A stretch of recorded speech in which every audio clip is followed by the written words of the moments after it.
So let's talk about a moment when a law from way back in 1807 almost brought active duty U.S. soldiers onto the streets of Minneapolis.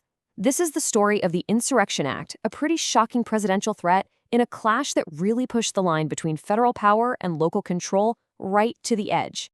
And it all kicked off with this one sentence. When President Donald Trump said this, it wasn't just tough talk. No, this was a threat to use the U.S. military against its own citizens. And you can bet it sparked a huge national debate, like instantly. So what would make a president even consider something so extreme? Let's break down exactly what was said and the context that made it so powerful. Now, we have to be super clear about this. This was not a threat to call in the National Guard. That's something governors usually command. No, this was about the president sending the actual U.S. military. We're talking the Army, the Marines, into an American city. That is a line that, for most of American history, you just do not cross. So, what was the White House's reasoning here? Well, their official justification was pretty specific. They didn't frame this as a protest. They called it an organized insurrection run by professional agitators who were going after federal agents. So, using the act was presented as a last resort, something they'd only do if the local leaders couldn't get things under control themselves. A threat this serious doesn't just happen in a vacuum, right? To really understand the White House's response, we gotta look at what was actually happening on the ground in Minneapolis, because things were getting really volatile. The whole situation just escalated incredibly fast. First, there was a fatal shooting. Then, in a totally separate incident, a federal officer shot a man while carrying out an operation. That second shooting was like lighting a match. It just ignited the protests, and all of that anger was aimed squarely at federal authorities. And that's what got the attention of the White House. Okay, to get why this threat was such a massive deal, we need to look at the law behind it. So, what in the world is the Insurrection Act, anyway? At its core, this law from 1807 gives the president a really unique power. It lets them send the military onto U.S. soil to enforce federal law. And it means they can go right around local authorities if they think those authorities can't or won't handle a crisis.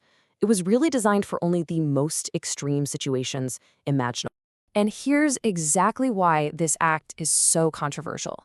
It completely blurs that traditional line between the military and domestic police, handing an incredible amount of power to the president. You know, for civil liberties groups, this sets off immediate red flags about using the military to crush dissent and shut down protests. So while this whole firestorm was brewing on the national stage, you had leaders in Minneapolis who were just trapped. They were stuck between the protesters' anger on their streets and this immense pressure coming straight from the White House.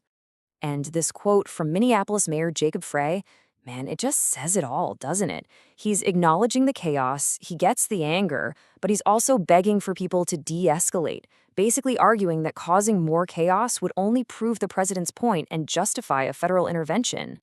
You can really see how the city's leadership was walking this incredible tightrope. On one hand, the mayor is right there with the protesters, calling what the federal agents did disgusting. But at the exact same time, both he and the police chief are desperately trying to calm things down, telling crowds to go home, and pointing out that some of the behavior was unlawful. Okay, so this happened in Minneapolis. But why are we still talking about it? Because this whole confrontation brought up these massive, fundamental questions about power and control in America. Questions that are frankly more relevant today than ever. I mean, this whole thing hits right at the heart of how American government is supposed to work. Who's ultimately in charge of policing our streets? Is it local officials or the federal government? And what is the military's role in a democracy?